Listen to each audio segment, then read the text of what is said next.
Hey, all you dreadful dolls, welcome back.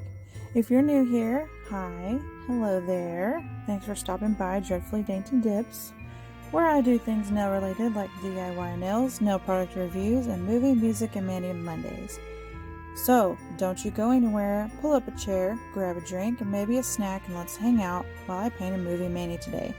As always, if you enjoyed this video, please subscribe and hit that notification bell for me. Now let's dip into the video. So, before we get into today's video, all products will be listed in the description box down below. Oh, and I don't think I properly introduced y'all to my mascot / hand model we have here today. If you caught my Chucky video, you may have seen her debut there. But everyone, this is Dee Dee. Dee Dee, this is everyone.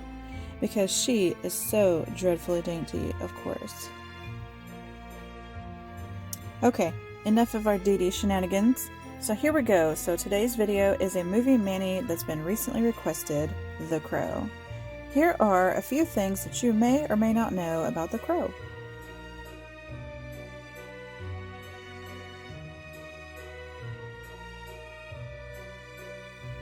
So it's a 1994 American Gothic superhero film directed by Alex Proyas and written by David J. Shaw and John Shirley. It stars Brandon Lee in his final film appearance as Eric Draven, a murdered musician who is resurrected to avenge the deaths of himself and his fiancée. The film is also based on James O'Barr's comic of the same name.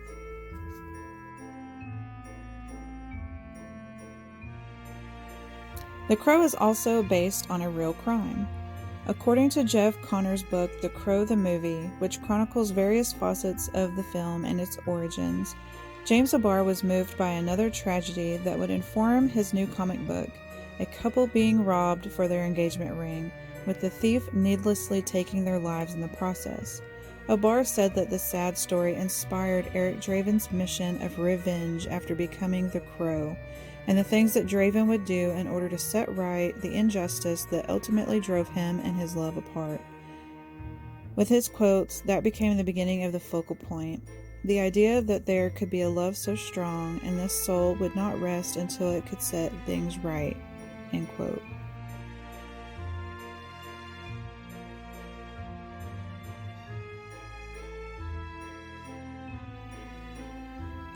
So with it also being based on a real crime, it's also based on a comic book with a tragic history. So it's probably not a huge surprise that the creation of the Crow came from a place of real pain and mourning. James O'Barr conceived the Crow character in the story after losing his fiancée when he was only 18. O'Barr said that the process of creating the comic book, which according to O'Barr is a best-selling black and white indie comic of all time, was a way to cope with the passing of his fiancée and help to find a sense of closure.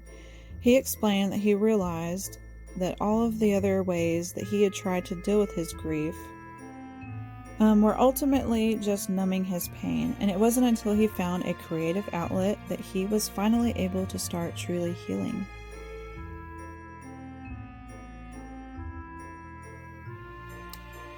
So this one would probably be the number one that many have heard of. If you've seen the movie, you know about Brandon Lee's accidental passing. There are many misconceptions about the tragic accident. When someone leaves this world during the filming of a movie, there is bound to be all manner of myth and exaggeration that surrounding the event, and Brandon Lee's passing is certainly no exception.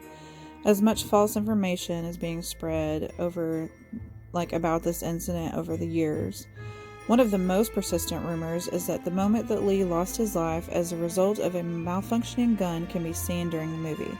This is not true at all. Very, very false. In fact, they have went through great lengths to have to make sure that no footage has ever been leaked.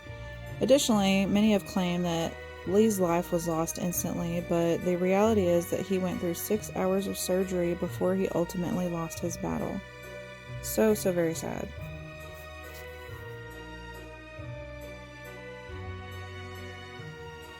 And with keeping with that, it was one of many accidents actually on the set.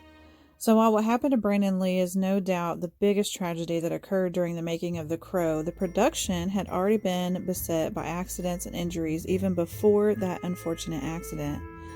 So among the incidents that took place on the set of The Crow were a carpenter driving a screwdriver through his hand, a stuntman falling through the roof, a disgruntled fired crew member who drove his car onto the set of a workshop, an injury caused by a crane hitting live power lines in a bad storm, destroying large portions of the set. Whether you believe in curses or not, this seems like a whole lot of mishaps to occur during the making of just one movie.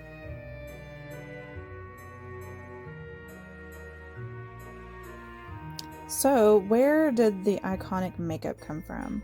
For anyone who read James O'Barr's original comics, or picked up on the theatrical rock and roll vibe of the movie, it seemed pretty obvious that the Crow's makeup was inspired by 70s rockers Kiss and or Alice Cooper, with the latter's performance makeup coming remarkably close to the Crow's painted look. According to O'Barr himself, however, neither is true.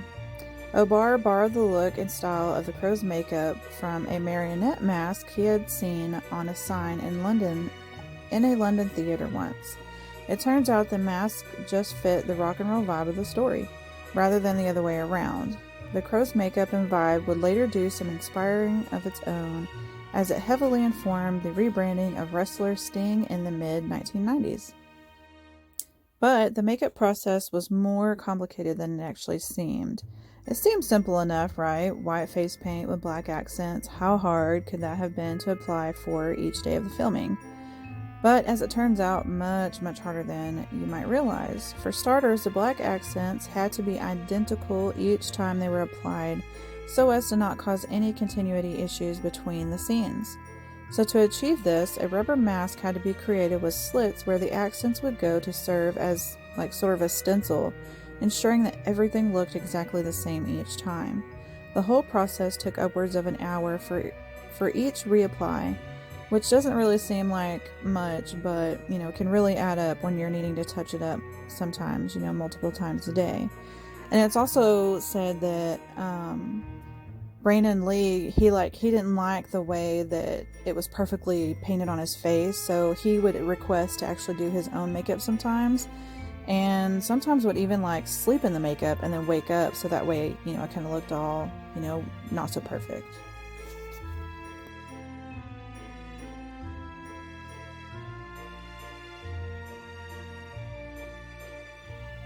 So on to our next fact. The script actually took 2 years to write. While the turnaround time between the original publication of the Crow comic book and the release of the movie was fairly quick, only about 5 years, it actually could have happened even sooner if the script wasn't so hard to get just right. The original scriptwriter John Shirley, known primarily for his work in print, had spent a fair amount of time crafting the movie but wasn't quite pulling it together. He was eventually joined by David Shaw, Critters 2 and 3, and Leatherface, who brought in some of the darker, more horror-flavored elements. In total, the script was said to have spent at least 2 years as a work in progress before a shooting script was settled on between the two co-writers.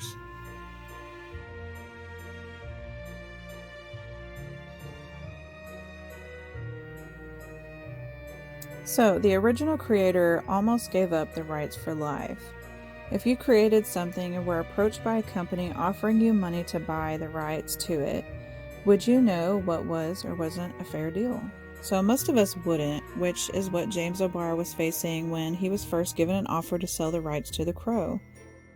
Initially, O'Barr says that someone had offered to purchase all of the rights to The Crow in one lump sum, which would have meant he had no say over it or wouldn't be able to receive any future royalties on it.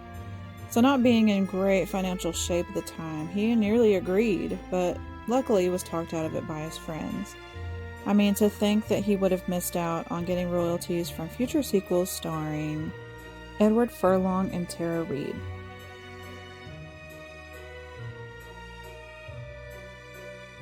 So speaking of sequels, while director Alex Proyas didn't return for any of the Crow sequels, a fact which becomes apparent to anyone who has tried to watch them, He hadn't ruled out the idea of a Crow 2 while he was shooting the first one.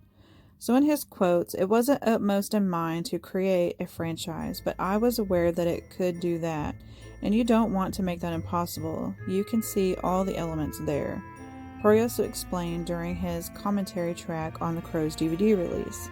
He seems to suggest that Lee's passing immediately meant that he had no interest in doing another one without him, saying that I would have been delighted to make the Crow 2 if Brandon had been involved.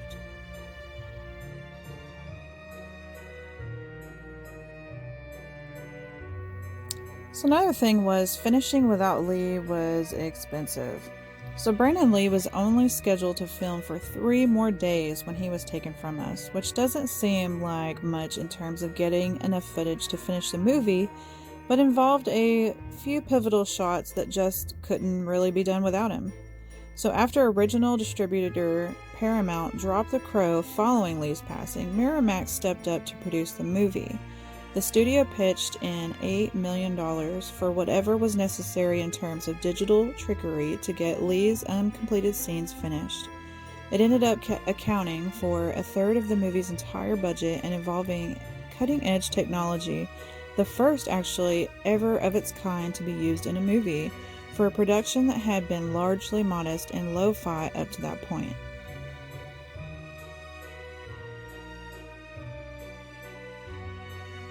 So on to our next fact, other people were actually considered for the lead role. Even though The Crow was a fairly low-budget affair, it still had a cast of established actors and would have definitely benefited more from an A-list lead. Interestingly, because of the original comics rock music influence and its many references to real musicians, producers initially considered casting a musician in the role of Eric Draven, thinking that a rocker would be a good fit for the obviously rock and roll inspired anti-hero. But O'Barr had different ideas. Obviously, you want to shoot for the moon when, dream casting a movie based on something that you wrote. So O'Barr was thinking that Johnny Depp, Christian Slater, and River Phoenix would have all been great fits for the lead. But ultimately, Brandon Lee was chosen in large part because he had the physicality necessary for the role in addition to the acting chops.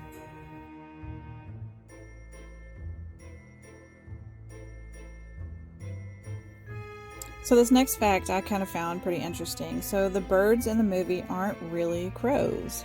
What? So some birds are less trainable than others, and crows aren't typically a species of bird known for their ability to work on command. So not to mention the fact that crows aren't particularly fond of people at best and are physically aggressive towards them at worst. Animal trainer Larry Madrid was brought aboard on the Crow and decided that ravens would be a suitable substitution for crows, given their intelligence, their ability to be trained, and better demeanor with humans. Plus, would the average person even know the difference anyway, especially given that much of the film is shrouded in darkness? Only 5 real ravens were actually used during the production, mostly for close-ups and the wide shots and scenes with larger flocks of birds, relying on special effects trickery.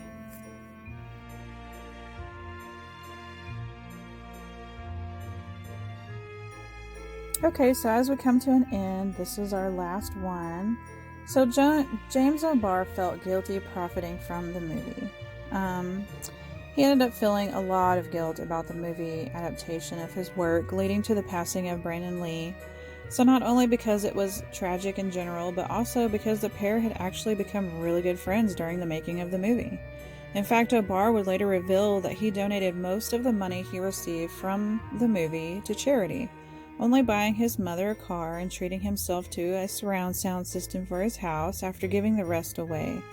O'Barr says that he really tried to hide the fact, from public for many years because he felt that giving to charity shouldn't be, anything to be announced, that you should just do so, and that, it's not charity if you get credit for it.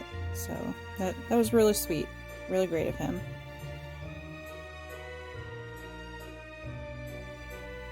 Okay, I'm gonna go ahead and let y'all just watch the rest of the painting, and I'll catch back up at the end.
Okay, my dreadful fans, that completes today's Movie Manny. So what did you think? Have you seen or are you a fan of The Crow? I know it's my husband's favorite. And as always, if you have any more movie requests, please let me know down below. Who knows? Your movie might come up next. But also, don't forget to like and subscribe. So until next time, that's a wrap. Bye!